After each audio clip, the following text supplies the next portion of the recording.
A repeat of the result we had at Silverstone 2 weeks ago, and it was similar control and authority from the world champion. Giancarlo Fisichella, Felipe Massa, Jarno Trulli, Nick Heidfeld, and ultimately David Coulthard completed the point scorers. Coulthard with a heroic drive from the back of the grid, just pipping Jenson Button to that final point.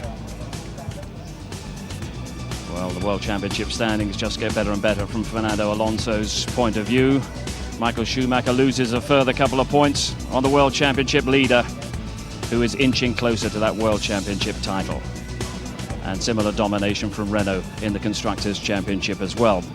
But reaction from you, Mark Blundell, at long last. He was under a bit of pressure today, Fernando Alonso. He was under a little bit of pressure early on in that race. We saw Raikkonen on the backside of him, but he never really seemed to flutter, did he? I mean, there was no problem whatsoever for him. And actually, as the race went on, they just took a good grip of it. And as normal, we see him racing and winning against everybody on the grid with no problem whatsoever. Well, what was potentially a perfect afternoon from the Renault point of view was spoiled right at the start. Two Renaults on the front row of the grid, and Giancarlo Fisichella got it all wrong, didn't he? Well, Fizzy just blew it. I mean, he literally jumps the start. You just watch this here. The car just edges forward somewhat, and then he has to stop and restart all over again. And the FIA obviously penalised him for that. He had a drive-through penalty, and I think that's actually quite costly to his race result. He actually turned in a fourth at the end of it, but he could have so much been second. And Renault desperately need that. You see that there, just edges forward.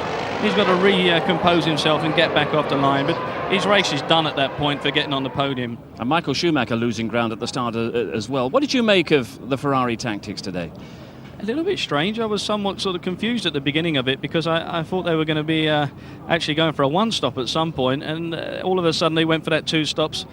I don't know. I think they've definitely got some pace there. What amazed me is that they both had a lot of fuel on board, and the qualifying performance actually alluded to say that they had a car underneath them, which maybe 2 or 3 stop racing could have been a lot quicker. Jenson Button looked on for a point, or maybe even more than that, and then through the field came David Coulthard right at the close. Terrific drive, wasn't it? Well, experienced DC, and he really did pay off with the experience around here. He likes his circuit. What he does here, just comes off the back of the hairpin, gets on the back of Jenson Button and slipstreams him, and he just sits there all the way on the inside line. Jenson can't do anything about this, Steve. He's got nowhere to go with it. He knows that DC's going to just slip up the inside at the last moment and count down. Yes, there it goes. He's got to just make a move and keep away from him, and DC collects the point. Certainly a candidate for driver of the day, and worth an interview with Louise.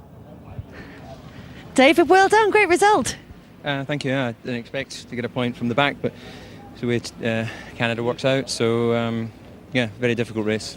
Balance was atrocious, but I think the team did a good job in strategy, and my engineer Mark Hutchinson was keeping me informed of what was going on and encouraging me on. So to say thank you to Mark. Tell us about that move on Gents at the end. Yeah, the hairpin was so difficult with the debris. You know, the amount of rubber that's coming off these tyres now is incredible. So if you got 1 inch offline, it sucks you in, and he just gets sucked in. So how treacherous was this track this year compared to previous years? Very difficult. This is the most difficult Canadian Grand Prix I've ever done in terms of track, surface, balance, things like that. In terms of physically, it's always hot here, and it always gives you a cramp in your left foot because there's such a big braking areas.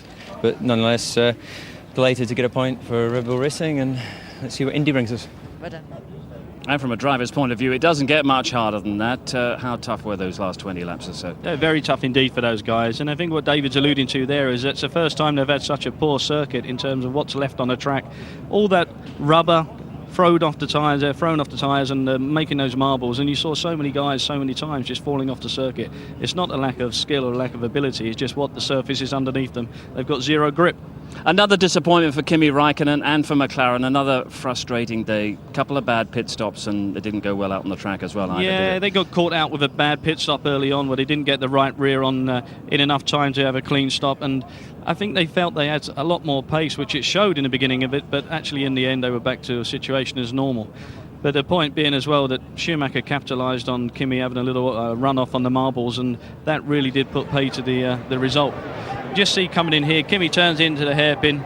He just creeps wide, and he probably only got a few inches difference on the race line to what he was on the previous lap. He scrabbles down onto the marbles, trying to gain grip. He can't get it, and Michael Schumacher capitalises on it and drives off. And Alonso a step closer to that world title. Very much so, Steve. He's looking good, isn't he, for the end of the season to be world champion yet again. And I can't say, as we've seen before, that anyone else is going to beat him. He's sensational at this moment. For the Spaniard in Canada, and it was a victory. He's closer to that World Championship title. He's unbeatable at the moment. Bye-bye.